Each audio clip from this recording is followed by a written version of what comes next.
Hello friend, आप सबका बहुत बहुत स्वागत है। मैं आज राजमा बना रही हूँ, खासकर उन लोगों के लिए जो बाहर घर से बाहर पीजी में रहते हैं, हॉस्टल में रहते हैं और ज़्यादा उनके पास सुविधाएं नहीं रहती हैं।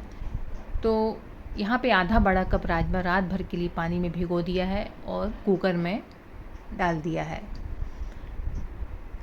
देखिए, पानी भी इतना डाल दिया है जितना डूब सके अच्छे से। 2 छोटे तेज़पात डाल दिए हैं, नमक डाल दिया है 3 आधा चम्मच और कुछ बड़ी इलायची डाल दिया है। और यहाँ पे हमने एक छोटा आलू भी डाल दिया है छीलकर। ये ऑप्शनल है, यदि आपको पसंद नहीं है तो नहीं भी डालें। पर इससे क्या होता है कि इसका फ्लेवर आ जाता है और गाढ़ापन आ जाता है अगर आप चाहें तो। और बाद में आप निकालना चाहें तो निकाल भी सकते हैं। ढक्कन लगा दिया है, 3 सीटी दे के स्लो फ्लेम पे 20 से 25 मिनट पका लिए। देखिए यहाँ पे 2 बड़ी प्याज, 2 टमाटर, लहसुन, अदरक, हरी मिर्च ले लिया है। यहाँ पे हम कद्दूकस ग्रेटर की सहायता से कद्दूकस करेंगे और इस तरीके से कद्दूकस कर लेना है। यदि आपके पास मिक्सी जार नहीं भी है पीसने का तो आप इससे कद्दूकस कर लें, इससे अच्छे से ग्रेवी बन जाएगी। और देखिए जो ऊपर की लेयर निकल जाती है कद्दूकस करते हुए तो उसको काट लेना है, फेंकना नहीं है। तो अच्छे से हमने जो उसमें चिपका हुआ था प्याज वो निकाल दिया देखिए। और ये ऊपर की जो लेयर निकल गई है कद्दूकस करते वक्त, इसको तो हम बारीक बारीक नाइफ से या चॉपर से काट लेना है। तो वैसे तो मैंने उसको रख के काटा है, तो फ़िलहाल तो मैं इसको इस तरह से आपको काट के दिखा रही थी। और टमाटर को भी मैं कद्दूकस कर लूँगी। टमाटर भी हमने 2 बड़े लिए हैं, अच्छे से कद्दूकस कर लें। और मतलब कि छिलके में कोई भी पल्प नहीं रहना चाहिए, इस तरीके से कद्दूकस करें। पर ध्यान रखें कि बस उंगलियां आपकी कद्दूकस ना हो जाएं, इस चीज़ का ध्यान रखें। लापरवाही ना करें, सावधानी से करें। देखिए पूरा पल्प निकल जाता है, बस पूरा पल्प निकल जाना चाहिए, छिलका फेंक दें। तेल गरम होने को रख दिया है, साबुत जीरा डाल दिया है। यहाँ पे आधा चम्मच हमने डाल दिया है साबुत जीरा। जीरे को तड़कने दें क्योंकि तभी फ्लेवर आ पाएगा जब तड़क जाएगा तो। और यहाँ जो हमने कद्दूकस करके रखा है प्याज और बारीक चॉप करके रखा है प्याज, तो दोनों डाल देंगे। तो पहले तो हम ये चॉप वाली प्याज डाल देते हैं। तो इस चीज़ का ध्यान रखें, जीरे तड़क जाने चाहिए तब डालना है, तभी तो फ्लेवर आएगा ऑयल में। अब देखिए हमने डाल दिया है प्याज को, उसको भुनने देंगे।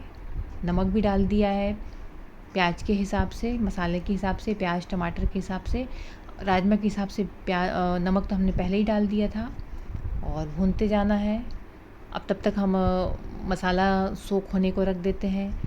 हल्दी पाउडर, धनिया पाउडर, यहाँ पे 1.5 चम्मच हल्दी पाउडर, चौथाई चम्मच डाला है और लाल मिर्च पाउडर डाल दिया है।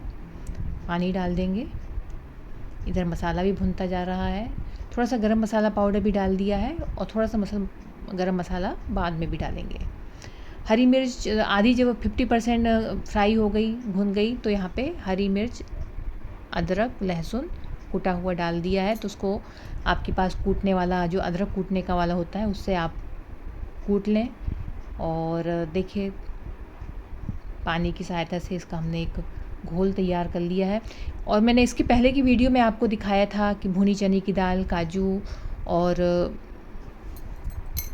मगज बीज का भी पाउडर यदि आपने बना के रखा है तो डाल सकते हैं, वैसे ज़रूरत नहीं है। पर इससे क्या है, न्यूट्रिशन और बढ़ जाता है। और वैसे तो अभी इससे भी बहुत अच्छी सब्ज़ी बन जाएगी, उसकी ज़रूरत नहीं है। पर यदि आपको डालना है डाल दें। देखिए प्याज भुन चुकी है, तो हमने जो मसाले पानी में भिगो के रखे थे, जो बेसिक मसाले, उसको डाल दिया। देखिए तेल छोड़ने तक कुछ सेकंड पका लें। इसके बाद टमाटर डाल दिया है जो हमने कद्दूकस करके रखा है।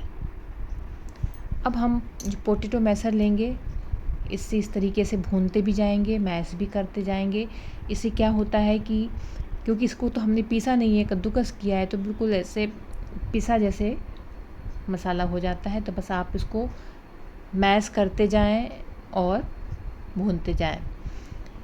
और ये बहुत अच्छी चीज़ है। और इससे यदि आप मसाला भूनेंगे ना तो क्या होता है कि जो पेस्ट के समान तैयार हो जाता है। तो बस आपको ये करना है, भूनते जाना है और हिलाते जाना है, तो आपका मसाला भी भुनेगा और वो मैश भी होता जाएगा। बस इसी तरीके से दबाते हुए मैश करते करते आपको भूनते जाना है।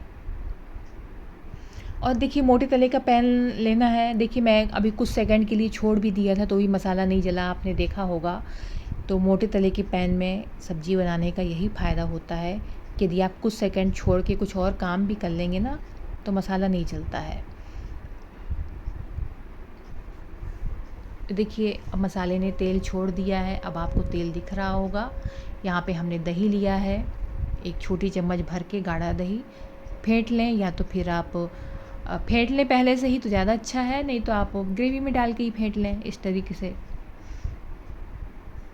और उसको भी दही के साथ में कुछ सेकंड भून लेना है। और यदि आपके पास दूध की मलाई है तो वो थोड़ी सी वो भी डाल सकते हैं। वैसे तो हॉस्टल में ये सब सुविधाएं नहीं रहती हैं तो नहीं भी डालें तो भी, क्योंकि हमने बेसिक चीज़ें डाल दी हैं। और ये जो हमने राजमा बॉईल करके रखे हैं, अभी देखिए मसाले ने तेल छोड़ दिया है। थोड़े सा हमने 2 चम्मच उबले राजमा एक कटोरी में निकाल लिया है। इसको मैश कर लेना है, या तो आप चम्मच की सहायता से मैश कर लें या तो फिर आप जैसे अदरक कूटते हैं उससे भी मैश कर सकते हैं। और देखिए यहाँ पे अदरक कूटने वाला भी ले लिया है। यदि आप ये हो तो इससे भी आप मैश कर सकते हैं, इससे भी बहुत अच्छा मैश हो जाता है, पेस्ट बन जाता है। अब वो डाल दिया है। अब ये उबले हुए राजमा डाल देना है और जो मसाले खड़े पड़े थे तो उसको निकाल लेना है। अब बस ये देखिए आलू को यदि आप चाहें तो निकाल लें क्योंकि इसका फ्लेवर आ गया है, या तो आप इसके बड़े बड़े पीस करके कर लें, या अगर आपको कुछ पतली लग रही है कंसिस्टेंसी तो थोड़ा सा टुकड़े को आप मैश भी कर सकते हैं। तो आलू डालने का फ़ायदा ये होता है कि यदि आपको ज़रूरत नहीं है तो मैश ना करें, ज़रूरत नहीं है तो निकाल लें, या तो फिर आप थोड़ा सा आप उसको ऐसे टुकड़े करके रख लें। और आलू का भी बहुत अच्छा फ्लेवर आता है। गरम मसाला पाउडर डाल दिया है। देखिए लगभग राजमा तैयार हो गया है। और यदि आपके पास देगी मिर्ची है तो डालें, नहीं तो नहीं डालें। देखिए हमारा तो राजमा वैसे भी तैयार हो गया। यहाँ पे हमने सूखी मीठी नीम की पत्ती ली है। मुझे इसका फ्लेवर बहुत अच्छा लगता है और इसके बिना तो मुझे सब्ज़ी अधूरी लगती है। तो मसल करके डाल दें और आप सब भी रखे रहें, या आप हर चीज़ में डाल सकते हैं। इसके बेनिफिट्स तो बहुत रहते हैं, इसमें कैल्शियम भी बहुत रहता है, फ्लेवर बहुत अच्छा रहता है। धनिया पत्ती डाल दी है और यदि आपको कसूरी मेथी का फ्लेवर चाहिए तो वो भी आप क्रश करके डाल सकते हैं। बाकी आपको ज़रूरत नहीं है। आपका राजमा तैयार हो गया है और सर्व करने के लिए अब राजमा तैयार है। और धनिया पत्ती डाल दें। वीडियो पसंद आए तो सब्सक्राइब, लाइक, शेयर ज़रूर करें। और पसंद नहीं भी आया है तो भी आप कमेंट करके बताएं, पसंद आया है तो भी कमेंट करें।